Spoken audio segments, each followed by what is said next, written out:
Hey everyone, welcome back to Culz Book Reviews.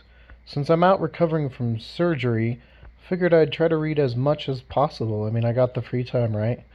But because the first few days are going to be the hardest, I figured I'd start out with things that perhaps are a little bit easier to comprehend and slowly work my way up to ones that, I need to pay attention to a little bit more. Those ones that we'll use for our Billy the Kid stuff, or maybe a Bell Witch book or so. So you'll definitely find out about those in the coming weeks. But today, I figured I'd start out with this one, which is The Wildlife of Star Wars, a Field Guide by Terryl Whitlatch and Carrau. So personally for me, this one's still a rather intriguing read, though maybe it just doesn't hold up as much as it used to when I first read it, but we'll get more into that later on in the video. For me, this was probably the first steps into what we call speculative evolution. Before this one, it was all actual evolution. Animals such as dinosaurs and prehistoric megafauna and, life before dinosaurs, stuff like that. Just normal animals that actually lived on our Earth. So when I saw this one as a kid, it really kind of took me down a rabbit hole of just this really interesting path of what ifs.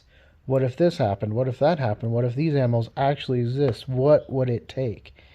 And so that's what really intrigued me about this when I was younger, is taking a source that we knew, i.e. Star Wars, and really trying to make sense of the fauna that lived in that universe.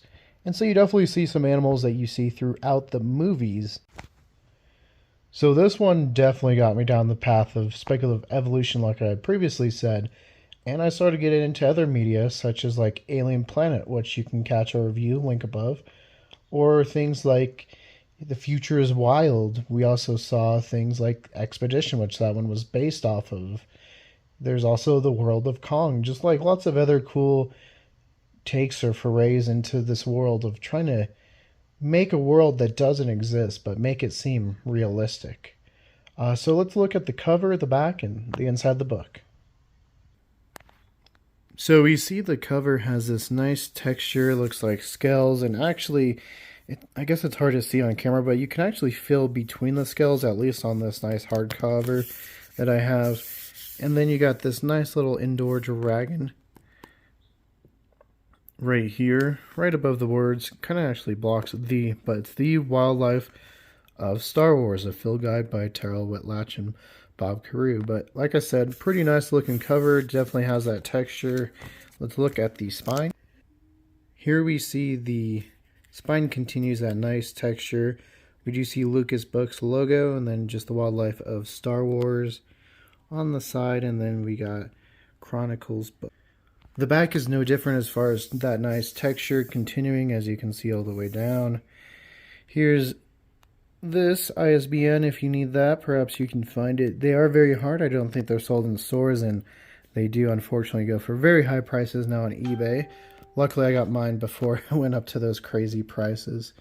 But here, yeah, it just says, gives a little description, talks about the many interesting creatures we've seen in the movies and perhaps what life looks like on these planets. So let's give you just a little brief overview of the inside of the book and perhaps a few of my favorite creatures featured in this one.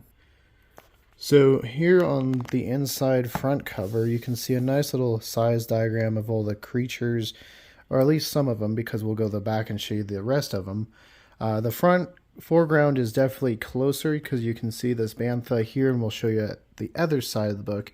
It looks tiny because the ones in the background are massive, massive creatures. And so let's go to the background. And like I said, there it is right there, just hiding, super tiny in the background. But you'll probably remember this worm from Empire Strikes Back. You just see some other creatures, obviously the Sarlacc, which is even more prominent now thanks to, some of the TV shows on Disney+. And again, just some awesome sketches by the artist.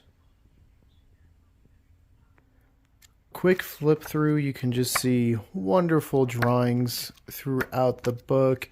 It does give brief descriptions, and maybe when we get into the end, as far as my final rating, I'll talk a little bit more about those. But I just want to kind of give a brief overview of what the book looks like, and then I'll pick out a couple of my favorite ones that they've drawn or designed. So first up, we got the Greater Crate Dragon, which, you know, any dragon to me, especially growing up, was super cool. So definitely one of my favorites growing up. You can see it's eating a sarlacc right there. Pretty neat. But if you guys do remember in the original Star Wars, or what is now known as New Hope, you actually see the skeleton in the background of C-3PO and R2-D2 walking down the sand dunes. And that was supposed to be one of these guys. So it really was cool to see it fleshed out and just see how massive it is. Like, that's the small one, which they're like, is it a juvenile? They're not sure. Because it's written more in the style of like a field guide. So, you know, those field guides you pick up, talks a little bit about the animals. Though in this case, I do wish we got a little bit more information. Obviously, this is made for a little bit younger readers. But yeah, I definitely wish more information was given. But overall, just a super neat design and one that I've always really enjoyed. So the next three can all be kind of combined into one, and that's because they can all be seen pretty much in the same scene in The Phantom Menace. And it's these awesome underwater creatures in Naboo. Obviously, first we got the Opc Killer, which we do remember from that chase scene underwater. And just some really awesome drawings and definitely a really unique design. One that I've really always appreciated and really try to base some of my weird creature designs off of. Another one is Colo Clawfish, which again you should remember from that scene. And another really fascinating design, like the head of a baryonyx mixed with a crocodile and an eel with some weird crab pinchers. And you can see, you know, how it uses those pinchers, and unfortunately didn't go so well that time. And then the final one, again completing this scene, is the Sando Aqua Monster, which we did see kind of eat both of the Opc Killer and Colo Clawfish, though the one in the movie is supposed to be this little infant. So quite interesting that they can get even more massive within what we saw in the film itself.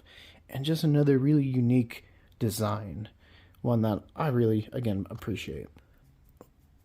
One that perhaps didn't intrigue me as much when I was littler, but the older I got, the more intrigued I got because it's just so bloody massive. I mean, look how small those ones are. The Titavian, another name is the Goffbird, but it's this giant, massive creature. Look, it has eaten Opc Killer and perhaps scavenged off of it. But yeah, the design's just really cool, really kind of a grotesque, giant vulture kaiju in a way. And just another one that I really appreciate. So that's a brief overview of this book, The Wildlife of Star Wars, a field guide. Overall, I do recommend it, though, like I said, it doesn't quite hold up as much as it did when I was younger. I do wish there was more information, and perhaps sometime in the future we can get a newer one with more detailed information, because there's some really fascinating creatures, and I really wish we had more in-depth information versus just the short little blurbs that we do. And for me, it was a great stepping point to get into the speculative evolution. And perhaps for you, it could be a great introductory piece of speculative evolution. Like I said, we did do an alien planet review, another great, just creative look at what animals might be like that don't live on this planet. This one, unfortunately, like I said earlier, does go for ridiculously high prices on eBay, especially in this hardcover format. There is a paperback format, and it goes for a little bit less, but you're still looking at paying well over that $40 price that you would have bought it for new. Unfortunately, I have seen some of these go for well over $200. So, again, if you're looking to buy this, it is going to be a little bit more pricey, unless you can find a great deal. Maybe you go to a thrift store, a used bookshop, maybe you can find it there. But overall, yeah, I do recommend it. I'd probably give it a 6.5 to 7 out of 10. It would have definitely been much, much higher when I was younger. But like I said, now that I'm older, I wish there was a little bit more in-depth information versus the short blurbs. But the artwork itself and just the creativity that these people put into making this project, I really appreciate and want to make sure that their work is seen. So yeah, make sure you can check it out if you get the opportunity. If you want to see more Culz book reviews, click that link to your left. If you want to see more about what we're doing here at Culz Paranormal, including that Alien Planet review, click that link to your right. And don't forget to hit that like and give us a subscribe. And let us know, what was your favorite animal inside this Wildlife of Star Wars field guide?